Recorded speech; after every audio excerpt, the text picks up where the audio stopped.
BMC में ठाकरे परिवार की हार ने एक बार फिर ये बता दिया कि नरेंद्र मोदी और बीजेपी के खिलाफ राजनीतिक प्रयोग नहीं चल पा रहे हैं। जैसे 2006 में राज ठाकरे के अलग होने के बाद 2026 में राज ठाकरे उद्धव ठाकरे साथ साथ आए। 20 साल बाद बीजेपी के खिलाफ महाराष्ट्र में बीएमसी के चुनाव में हुआ ये प्रयोग फेल हो गया और ये पहला विपक्षी प्रयोग नहीं है जो नरेंद्र मोदी बीजेपी के खिलाफ रंग लाने से पहले उतर गया। इससे पहले 2024 के विधानसभा चुनाव में शिवसेना यूबीटी यानी कि उद्धव ठाकरे की पार्टी, कांग्रेस और शरद पवार साथ आए, लेकिन एनडीए ने भारी बहुमत से सत्ता हासिल की। प्रयोग यहां भी नहीं चला। ये बात बिल्कुल अलग है कि लोकसभा चुनाव के दौरान यही विपक्षी गठबंधन राज्य में चला, लेकिन इसका असर जल्द ही खत्म हो गया। दिल्ली में 2024 में ही कांग्रेस और आम आदमी पार्टी लोकसभा चुनाव में पहली बार साथ आए, लेकिन 2014 से बीजेपी का दिल्ली में क्लीन स्वीप लगातार जारी है। 7 की 7 सीट दिल्ली में बीजेपी जीतती आ रही है। इससे पहले 1995 के बाद 2019 लोकसभा चुनाव में यानी कि 24 साल बाद उत्तर प्रदेश में समाजवादी पार्टी और बहुजन समाज पार्टी साथ आए। 2019 के लोकसभा चुनाव में एनडीए 64 सीटें जीती, गठबंधन 15, जबकि 1 सीट कांग्रेस जीत पाई। तो लगातार इसका मतलब यह हुआ कि यह प्रयोग भी बीजेपी के खिलाफ यहां पर नहीं चला।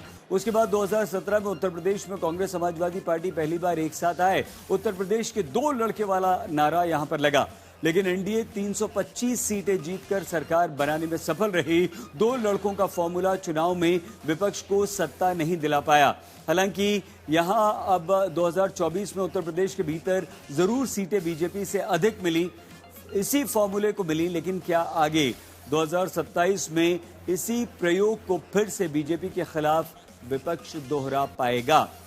2024 लोकसभा चुनाव के दौरान महाराष्ट्र में कांग्रेस, शरद पवार, उद्धव ठाकरे के गठबंधन ने एनडीए को झटका दे दिया था।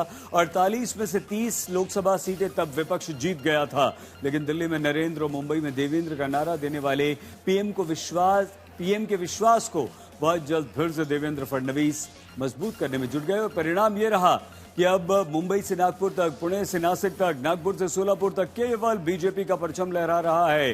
हिंदुत्व, विकास और रणनीतिकार के विजयी त्रिकोण के साथ जीत की ज्योमेट्री देवेंद्र फडणवीस ने रच दी।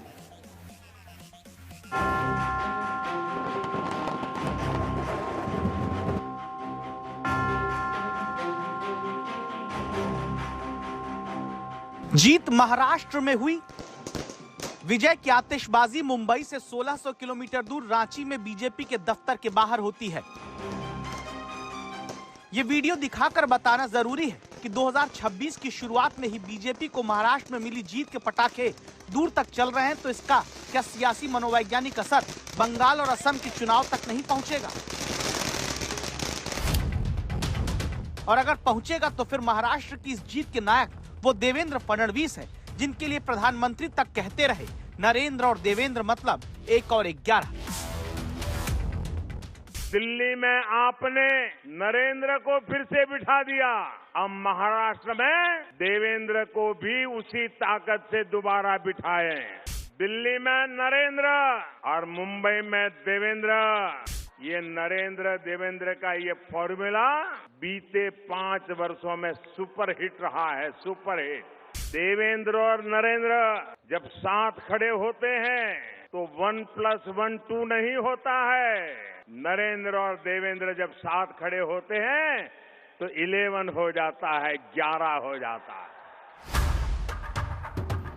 2013 में जब देश में लोकसभा चुनाव से पहले गुजरात से दिल्ली की राजनीति के लिए नरेंद्र मोदी के नाम की चर्चा तेज हुई, 13 साल पहले तभी महाराष्ट्र बीजेपी अध्यक्ष के तौर पर देवेंद्र फडणवीस ने कमान संभाली और 2014 में दिल्ली नरेंद्र मोदी के पहुंचने के बाद महाराष्ट्र में बीजेपी के पहले मुख्यमंत्री देवेंद्र फडणवीस बनते हैं। तब नारे लगे, दिल्ली में नरेंद्र, महाराष्ट्र में देवेंद्र।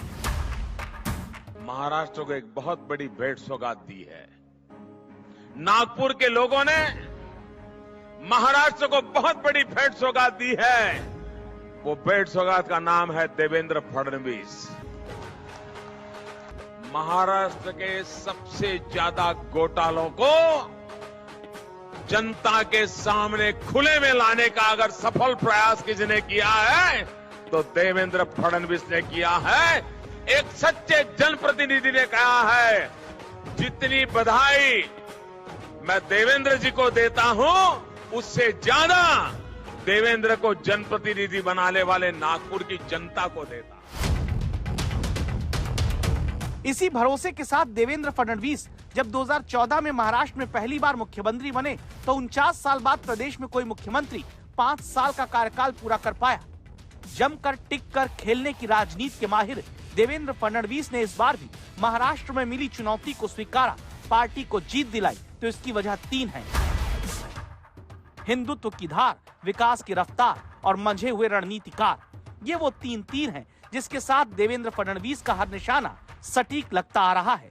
आमचा जो कार्याचा आत्मा आहे, आमचा जो विचारांचा आत्मा आहे, हा हिंदुत्ववाद आहे। हिंदुत्ववादी आम्ही आहोतच, याबद्दल आम्हाला अतिशय अभिमान आहे। आणि या हिंदुत्ववादाच्या माध्यमातून खऱ्या अर्थानं हिंदुत्व आणि विकास यांना वेगळं करता येणार नाही।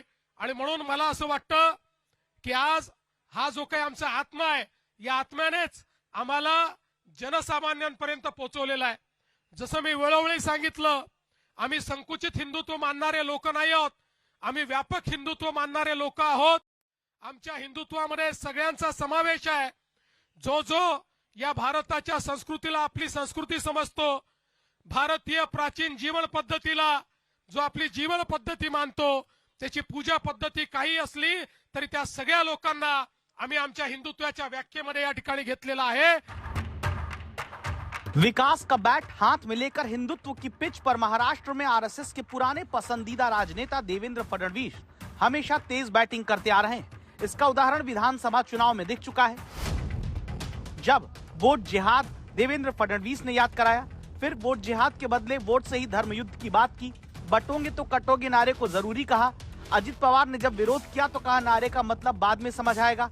इसी तरह की नगर निगम चुनाव के दौरान जब हिजाब वाली मेयर का मुद्दा उठा तो देवेंद्र फडणवीस ने खुलकर कहा मराठी मेयर होगा, हिंदू मेयर होगा।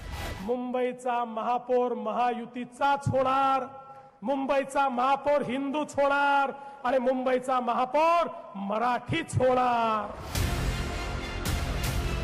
देवेंद्र फडणवीस तो अपने सोशल मीडिया अकाउंट के बायो तक में साफ साफ लिखते हैं, राम सेवक, कार सेवक, महाराष्ट्र सेवक। देवेंद्र फडणवीस का जागो हिंदू गीत हर चुनाव में चर्चा में आता है, जो उन्होंने जनवरी 2024 में अयोध्या में राम मंदिर प्राण प्रतिष्ठा के वक्त महाराष्ट्र के एक कार्यक्रम में गाया था।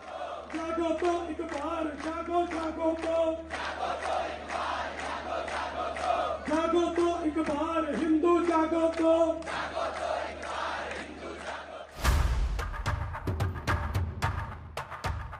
महाराष्ट्र में एक तरफ हिंदुत्व की धार देवेंद्र फडणवीस देते रहे तो 2024 लोकसभा चुनावों के बाद इस रणनीति पर काम करते रहे कि हाइपर लोकल मुद्दे यानी स्थानीय मुद्दों पर जोर देंगे।